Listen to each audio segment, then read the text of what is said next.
678 году арабский флот подошел к стенам Константинополя. Тысячи кораблей, сотни тысяч воинов. Они были уверены, что это конец Византии. Город, который не пал ни разу за свою историю, наконец должен был сдаться. И в ту ночь, перед последним штурмом, ничто не предвещало чуда. Представьте эту картину. Море, до самого горизонта усеянное огнями вражеских факелов. Тишина, нарушаемая лишь плеском весел и тихими молитвами защитников на стенах. Арабские военачальники уже делили между собой богатство величайшего города мира. Они шли к этим стенам годами, преодолевая море и сокрушая царство. Теперь оставался последний рывок. И в эту ночь никто, ни в осажденном городе, ни во вражеском лагере, не мог даже вообразить, что произойдет с первыми лучами рассвета. А потом загорелась сама вода. Огонь шел по поверхности моря, как живое существо. Он словно выбирал свои жертвы, растекаясь между кораблями, заползая под днище. Он не тушился ничем, ни песком, ни водой, ни плащами, которыми воины в отчаянии пытались сбить пламя. Чем больше воды лили на него, тем яростнее он разгорался. Корабли вспыхивали один за другим, как факелы, брошенные в бочку со смолой. Люди прыгали за борт в горящей броне, надеясь спастись в спасительной прохладе моря, но огонь следовал за ними даже в воду, пылая на волнах вокруг тонущих тел. К утру от грозного флота, который должен был поставить Византию на колени, остались лишь обугленные обломки, качающиеся на алой от зарева воде. А теперь самое странное. Формулу этого оружия не может восстановить ни один ученый в мире до сих пор. 1300 лет спустя, в эпоху, когда мы расщепили атом и долетели до других планет, когда мы заглянули в глубины океанов и на дно человеческой клетки, мы по-прежнему не знаем, как именно горел греческий огонь. Одна из самых передовых военных технологий древнего мира до сих пор ускользает от нас, будто насмехаясь над всем нашим знанием. Сегодня мы разберем одну из величайших военных тайн в истории человечества. Что это было за вещество, способное гореть на воде? Почему его рецепт охранялся строже, чем вся государственная казна империи? Почему за одно неосторожное слово о нем могли казнить? И главное, куда он исчез, словно его никогда и не существовало? А в конце я покажу вам единственный сохранившийся рецепт греческого огня и объясню, почему даже он, скорее всего, фальшивка, специально оставленная для того, чтобы навсегда запутать врагов и потомков. То, что вы узнаете, изменит ваш взгляд на всю эту историю. Чтобы понять масштаб этой загадки, нужно вернуться в VII век. Это была эпоха Великого Перелома. Великий Рим, тысячелетняя империя, властвовавшая над миром, уже пал. Его легионы стали воспоминанием. Его осколок на востоке, Византийская империя, отчаянно цеплялся за жизнь, окруженный врагами со всех сторон. С востока надвигался молодой и яростный арабский халифат, сметавший на своем пути все. Он поднялся из песков Аравии всего за несколько десятилетий и обрушился на старый мир, как буря. Гордая Персия, богатые провинции Сирии и Египта. Казалось, ничто во всем подлунном мире не способно остановить эту волну. И в самом сердце этого рушащегося мира стоял Константинополь, крупнейший, богатейший город Европы. Город золотых куполов и мраморных дворцов, город, где хранились величайшие сокровища и святыни христианского мира. Ключ ко всему Средиземноморью. Тот, кто владел этим городом, по сути владел половиной известного тогда мира, его торговыми путями, его богатствами, его славой. Его стены, тройное кольцо неприступных укреплений, казались вечными. Но все понимали простую истину. Даже самые крепкие стены однажды падают. Вопрос был лишь во времени. И это время, казалось, стремительно истекало. И вот в этот переломный момент истории на сцене появляется загадочная фигура. Человек по имени Калиник, инженер, бежавший из захваченной арабами Сирии. О нем почти ничего не известно. Он словно возникает из ниоткуда, будто сама судьба послала его в нужный час. Откуда он пришел на самом деле, чему учился, кто были его наставники, где он постиг тайны, недоступные другим. Все это покрыто непроницаемым туманом веков. Некоторые хронисты называют его архитектором, другие – беглым мастером, посвященным в секреты древних. Известно лишь одно. Он принес с собой нечто, что изменит ход истории и спасет империю от неминуемой гибели. Официально считается, что именно Калиник изобрел греческий огонь около 670 года. Но здесь возникает первая загадка. Похожие горючие смеси использовали и до него. Еще античные армии метали врага горящую нефть, серу и смолу, устраивали пожары на вражеских кораблях. Зажигательное оружие не было новинкой. Так что же на самом деле сделал этот таинственный беженец? Что отличало его изобретение от всего, что было прежде? Что превратило обычный огонь в оружие, наводивший ужас на протяжении 7 столетий? Ответ на этот вопрос и есть суть всей загадки. И вот тут начинается самое интересное. Улика первая. Как это вообще работало? Огонь не просто бросали врага, как это делали раньше. Его выбрасывали под давлением через специальные бронзовые трубы, которые называли сифонами. Представьте себе, древний огнемет, за 1000 лет до появления настоящих огнеметов Первой мировой войны. Это была не просто смесь, это была сложнейшая инженерная система. Струя жидкого пламени вырывалась с боевых кораблей и накрывала вражеские суда на десятки метров, обрушиваясь на них огненным дождем. Механизм, который создавал нужное давление, нагревал вещество до нужной температуры и выбрасывал его точно в цель, сам по себе был чудом инженерной мысли той эпохи. Но самым жутким было другое. Огонь горел прямо на поверхности воды.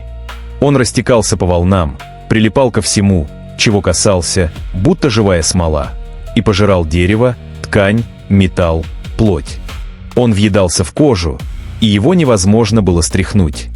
А вода — единственное спасение в любом пожаре, первое, к чему инстинктивно тянется любой человек, здесь была бессильна. Более того, она лишь разносила пламя дальше, превращая спасение в приговор.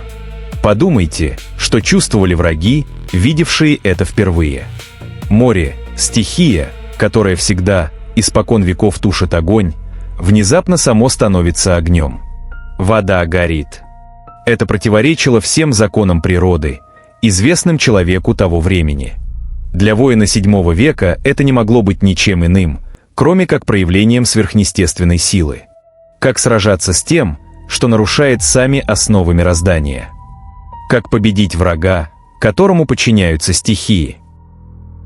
Улика вторая. Это было и психологическое оружие невероятной силы. Выстрел сопровождался оглушительным грохотом, похожим на раскат грома. Византийские летописцы писали, что враги нередко бежали в ужасе еще до того, как пламя достигало их кораблей. Одного вида и звука этого оружия было достаточно, чтобы сломить их волю. Многие были уверены. На них обрушилась не людская сила, а сама кара небесная, гнев Божий, испепеляющий грешников. И, что особенно интересно, византийцы намеренно поддерживали и раздували этот миф. Они хотели, чтобы враги боялись. Они понимали. Страх – оружие не менее мощное, чем сам огонь. Легенда о неугасимом пламени летела впереди их флота, и порой одно лишь имя греческого огня решало исход сражения еще до его начала. Улика третья, и самая загадочная – секретность невероятного, почти параноидального уровня. Рецепт греческого огня знал лишь сам император и одна единственная семья доверенных мастеров, из поколения в поколение служивших короне. Формула никогда не записывалась полностью на одном носителе. Ее передавали устно, шепотом, от отца к сыну, в глубокой тайне, за закрытыми дверями.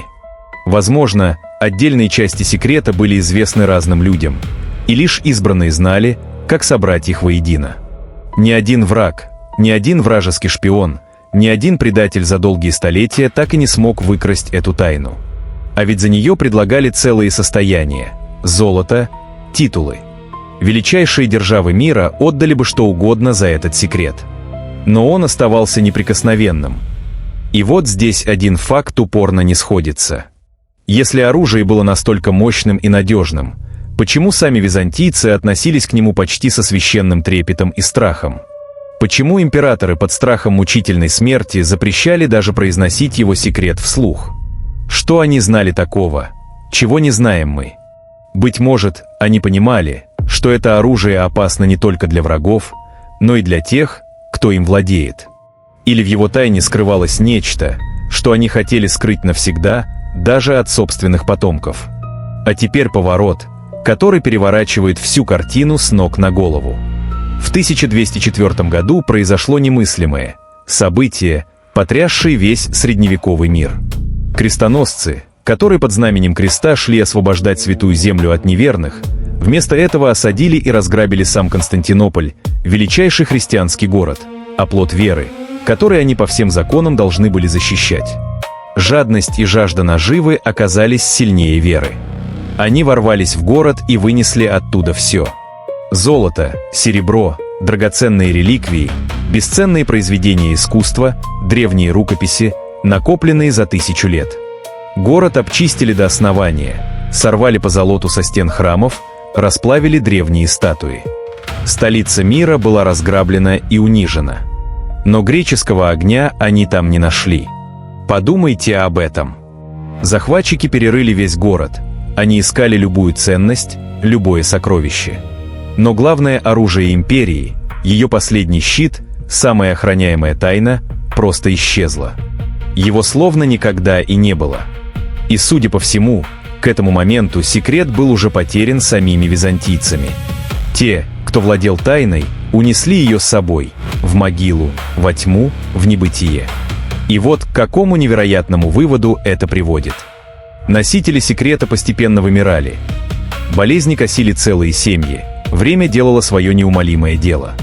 А записать рецепт было нельзя, под страхом смерти, под страхом вечного проклятия. И в какой-то роковой момент истории умер последний человек, знавший полную формулу. Быть может, он умер внезапно, не успев передать тайну. Быть может, вся семья хранителей погибла в одну из бесчисленных эпидемий или в резне очередной войны. И вместе с ними умерла и тайна. Навсегда. Получается парадокс, полный горькой иронии. Великая империя своими собственными руками уничтожила свое лучшее оружие. Именно потому, что охраняла его слишком хорошо. Та самая секретность, которая делала греческий огонь непобедимым, неприступным для врагов и шпионов, в итоге его и погубила. Стена молчания, защищавшая тайну, в конце концов стала ее могилой. Что же входило в состав этого загадочного вещества? Здесь ученые спорят уже не одно столетие, и ни одна версия не может быть доказана окончательно. Каждая гипотеза оставляет больше вопросов, чем ответов. Одни исследователи говорят: основой была сырая нефть, которую в те времена собирали из природных источников на побережье Черного моря. К ней добавляли серу и негашенную известь. Известь при контакте с водой выделяет огромное количество тепла, и это могло бы объяснить самое загадочное свойство оружия – то, почему огонь не гас, а лишь усиливался от воды. Возможно, именно эта реакция и воспламеняла всю смесь. Другие настаивают на куда более смелой и поразительной версии. Они считают, что в составе была селитра. А если это так, то византийцы вплотную подошли к секрету пороха почти за 500 лет до того, как его узнала остальная Европа. Только вдумайтесь в это. Возможно, формула, способная перевернуть весь ход военной истории, изменить облик войн на столетия вперед, была у них в руках и была утеряна. Целая эпоха могла начаться раньше. Но история распорядилась иначе, спрятав это знание во мраке. Третьи называют сложную многокомпонентную смесь смолы, соснового дегтя, очищенной нефти, серы и неких секретных добавок, точный состав и пропорции которых так и остаются неразгаданной загадкой. Возможно, весь секрет был именно в них, в тех таинственных ингредиентах, о которых мы не имеем ни малейшего понятия. И если хотя бы одна из этих версий верна, мы прикасаемся к технологии, которая опередила свое время. К знанию, которое было потеряно и заново открыто человечеством лишь много столетий спустя. Но доказать что-либо сегодня уже практически невозможно. Все, кто знал правду, давно обратились в прах, Они не оставили нам ни единой подсказки, ни одной честной записи. Только легенды, слухи и намеки. Помните, я обещал показать вам единственный сохранившийся рецепт греческого огня. Вот он дошел до нас из военного трактата X века. Текст действительно описывает смесь нефти, серы и смол. Казалось бы, вот она, долгожданная разгадка, ключ к вековой тайне, прямо перед нашими глазами. Но все не так просто. Этот рецепт намеренно неполный. В нем отсутствуют ключевые пропорции, не указан порядок смешивания компонентов, пропущены важнейшие технические детали, без которых ничего не выйдет. Попробуйте воссоздать оружие по этому описанию, и у вас в руках останется бесполезная смесь. И это вовсе не случайность, не пробел в знаниях переписчика. Это сделано специально. Сохранилось поразительное свидетельство, проливающее свет на всю эту игру теней. Византийский император Константин Багрянародный лично наставлял своего сына и наследника в особом трактате, предназначенном только для глаз будущего правителя. Он велел ему: если иностранцы, даже самые знатные и могущественные, будут выпытывать секрет греческого огня, отвечать им, что этот рецепт был дан самим ангелом первому христианскому императору Константину, что это божественный дар, ниспосланный с небес, и что разглашать эту тайну – страшнейшее святотатство, за которое следует не только мучительная земная казнь, но и вечное проклятие души, отлучение от церкви и вечные муки. Понимаете, что это значит? Византийцы окружили свое оружие священным мифом абсолютно осознанно и расчетливо. Они создавали ауру божественной тайны и религиозного запрета, чтобы никто, ни чужак, ни свой, даже в мыслях не осмелился помышлять о разглашении. Страх перед Богом должен был хранить секрет надежнее любых замков и стражи. И, возможно, тот самый дошедший до нас неполный рецепт – это сознательная подделка, тщательно продуманная дезинформация, оставленная для врагов и шпионов. Ложный след, приманка, которая должна была увести в тупик любого, кто попытается разгадать тайну. И, быть может, мы все еще в нее попадаемся. Теперь картина складывается целиком, и она куда сложнее, чем кажется на первый взгляд. Греческий огонь был не просто горючим веществом, не просто удачным изобретением одного человека.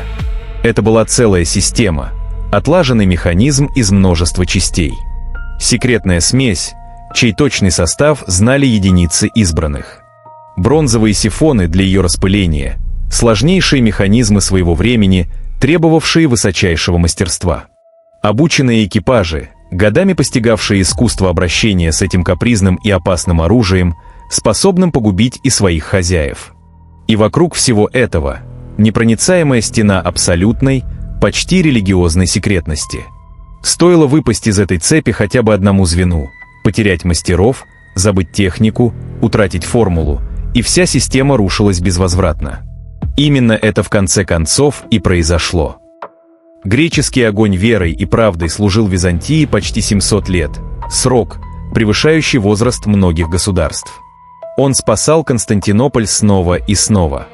От арабов, штурмовавших его с моря, от русов, приходивших на своих ладьях, от бесчисленных врагов, которые иначе давно стерли бы империю с лица земли. Он был щитом, за которым укрывалась целая цивилизация. Без него карта Европы и всего мира сегодня выглядела бы совершенно иначе. Возможно, не было бы ни той Европы, что мы знаем, ни того наследия античности, что дошло до нас через Византию. История могла пойти по совершенно другому пути.